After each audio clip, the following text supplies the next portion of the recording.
So, John, first off, thank you so much for coming on the show. One of the big questions, and this is going to be the hard-hitting questions right out of the gate, what advice would you give your 25-year-old self? And more generally, what advice do you have for all those 20-something-year-olds out there listening to this podcast?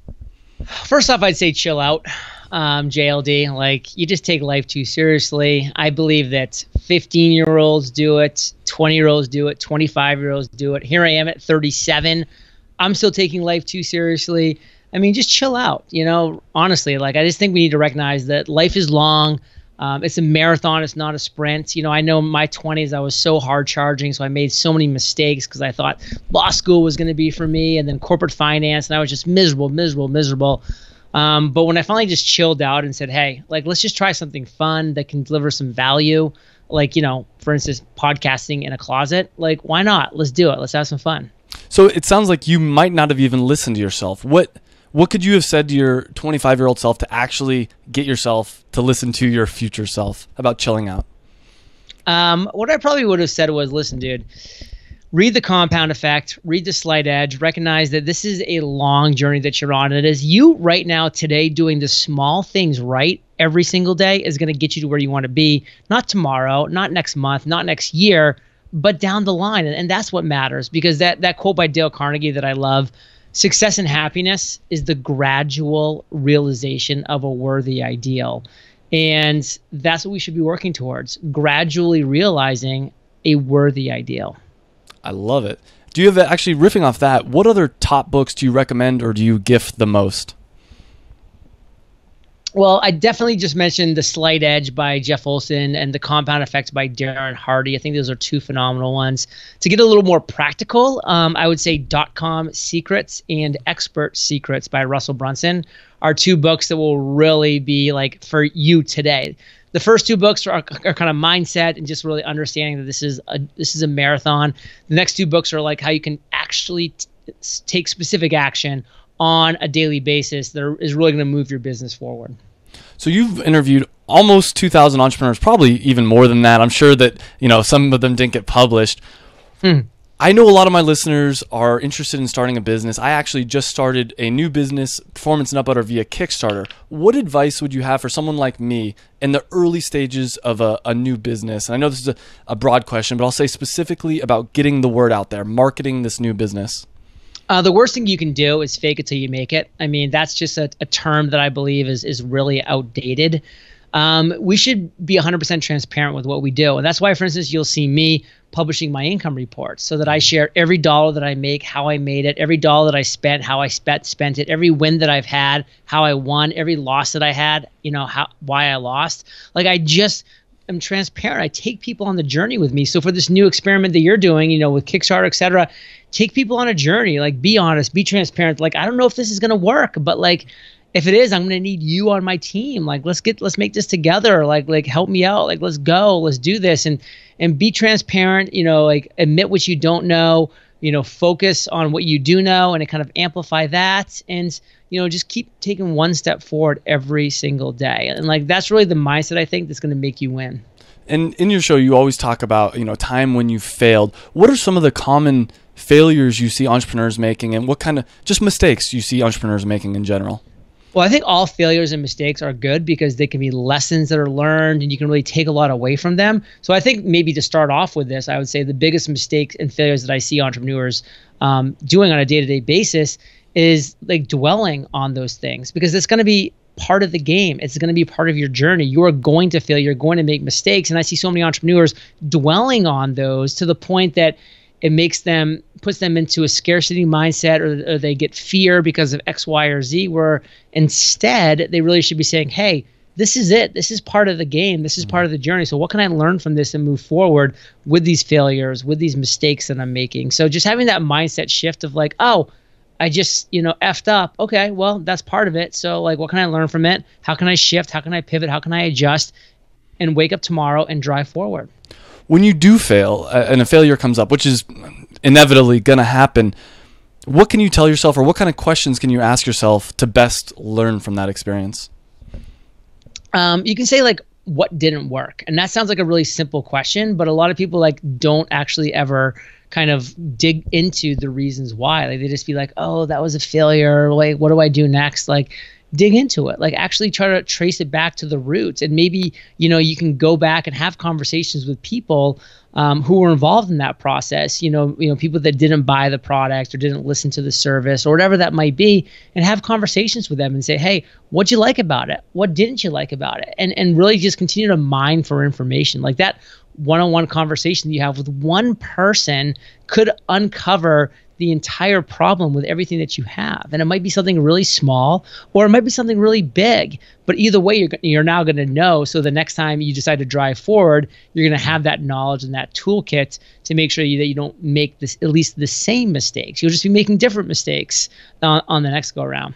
So we talked about what kind of things people do repeatedly. We talked about the failures. What about success? What are some of the common things that make people successful that you've seen on your podcast? Well, they bounce back, because they all have failures. And that's one thing that I start every show with is, what's your worst moment? Because I want people to take us back to their worst moment so that all my listeners can say, wait a second, John only interviews really successful entrepreneurs. So these people are successful, but they had that moment in their life that was such a disaster in their business, whatever it might be. So just really realizing that successful entrepreneurs bounce back. Number two is that they really have this mindset of giving, because they say, listen, like there's only so much take that we can do in this world. That's a very short-term thinking. That's a very sprint mentality. But how are you giving to the point that finally you're going to get this overflow where you can actually create something of excessive value to somebody that now is going to be like, hey, I feel obligated to pay you money. And that's what happened with EO Fire. I did 200 episodes before I even made $1 off the show. So I just gave this like excessive amount of free value, and then I just kind of let the monetization come to me. And now, by the way, I was in a situation where I could do that. Not everybody is, but you want to have at least some kind of balance where you can make that stuff happen. So, make sure number one, as an entrepreneur, like what I see is they bounce back. So make sure that you're willing to bounce back from whatever it is you're going to encounter. Number two, make sure you have that give first mentality, that you're looking to give by creating free, valuable, and consistent content. Maybe it's a podcast, maybe it's a YouTube channel, maybe it's social media,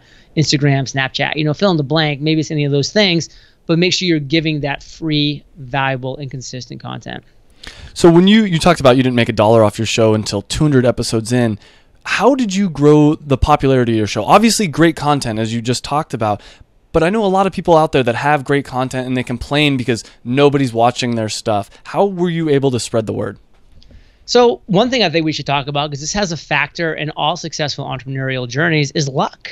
For me, my timing was really fortunate. It was really in some ways lucky that I had my aha moment in 2012 and not in 2010 when it was too early, or 2014 when it was later than ideal, but it was 2012 when like nobody was doing it and I could really have this great land grab. So that's a huge reason for my success, is because I had a little bit of luck involved there. And I was able to grow the audience because, again, it was just me focused on how can I continue to give, whether it be to my guest that's on the show, my listener that's listening to the show, just having that giving mentality of how can I make it best for everybody else involved, with not worrying about me right now, but worrying about how can I make the best podcast? How can I make the best experience for the guest on my show? How can I make the best experience for the listener of this podcast? Always having that outward mentality, not the inward mentality. And you talk about really great timing. Would you still say podcasts are the way to go? Would you say YouTube channel, social media? If you were a 20-something trying to make a name for yourself, trying to help out other people, what platform would you use? All of the above, but not at the same time. I mean, what you need to do in this day and age is say, hey, I am willing to niche my flippin' face off, meaning that you are going to niche down until it literally hurts. You're not just going to create a show interviewing successful entrepreneurs. Like, you're going to create a niche. Like, you're going to actually serve a single purpose. That's a major pain point out there. An example that I give, right now when we're talking is Facebook Messenger bots. I mean, this is the next big thing. And I mean, people that missed, Snapchat and missed Instagram and missed all these past things, Facebook Live, fill in the blank, they saw messenger bots coming out and they said, wow, I can become the authority and influencer in this topic. And they filled that space before anybody else did. So they had that land grab. It's just like back in the day, when the Americas were being populated, it was like, who got here first? They got the best land. They got the ocean front. They got this, they got that. It's the same thing today. It's like, who's willing to act first on that next big thing? So podcasting is amazing if you're willing to have a niche that you're serving at an incredible place, you know, waiting for that next thing that's around the corner, which again, just peeked its head out was messenger bots. And now there's people that are becoming influencers and they have courses on this, you know, which by the way, I'm buying because I don't want to learn on my own. I only have so much time and I have plenty of money to invest in myself, to give myself that shortcut to become good with something that could help my business down the line. And there's going to be that next thing. And so just be willing and able to keep your eyes open, know that, you know, everything moves in cycles, and get excited to pounce. Do you read any blogs or listen to any other podcasts? And if so, which ones? I don't read any other blogs just because that's not how I like to consume content, but I do listen to a lot of podcasts. You know, I listen to some great shows like Planet Money, Freakonomics. I love those shows. And then the show How I Built This. So those are kind of like the NPR type shows. I like some fitness podcasts. Like I listen to the Ben Greenfield fitness podcast, the Cabral Method, which is by a naturopathic doctor, Stephen Cabral. So I listen to some fitness and some business related podcasts, you know, as I go for my runs or as I'm doing, you know, different chores around the house, etc. So I am big about producing content. That's where I'm at in my business 5 years in. So 90-ish% of my time is spent producing content and only 10% is consuming. By the way, that pendulum was swung the opposite way when I first started. I was like 99% consuming and 1% producing because I didn't have anything to produce. But then over the years, the pendulum has swung to the point where it's at now, 90 producing, 10 consuming.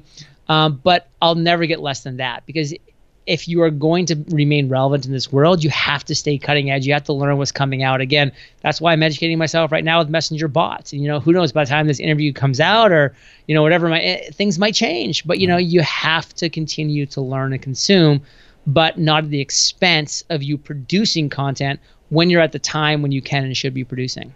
I know we need to wrap up here. One question I have for you, though, is I know a mark of success for a lot of the people listening to this would be to be a guest on your show. How do you find guests for your show, and what do you look for in guests? Well, guests find me. Number one, I get 300 inbound requests every single month for just the 30 episodes that I have available. So there's definitely a supply and demand in my favor. So what I do is I have a very lengthy application process where, you know, I'm hoping that people look at the application and are like, I don't want to fill that out because it's like 3 250-word questions. There's a 60-second personal video that you have to record for me and me alone. And hey, if you don't want to do that, good. Send me an application I have to go over. But, you know, that's where I'm at now, where I really put people through the rigors of having to apply in a very detailed manner, even knowing that even when they do all the things right, they're probably not going to get on the show because, you know, I just have so many people wanting and in line and waiting to get on. But, you know, what I do is those questions really allow me to funnel the best applicants so I can make sure that the people that are on the show are ready or willing. And that's why I love that I've gone to the tipping point where people are now coming to me in such droves, because I almost never now have a cancellation or somebody showing up late or not taking it seriously because they don't really know what they're doing. Now these people have been waiting to be on my show for months and months and months. And so they are ready to go when it comes time. And I have my 2 interview days per month. You know, I'm back to back to back. I do 15 on the first Monday of every month. I do 15 on the first Tuesday. So 30 episodes in 2 days. I crush it. And again, I almost never have a cancellation or someone showing up late because those people earn their spot. They're not going to give that up. And when I have that random person that does, they're, you know, I'm like, here's the link to reschedule. And it's like 6 months out. Like, it's brutal for them. And I'm like, sorry, that's my studio time.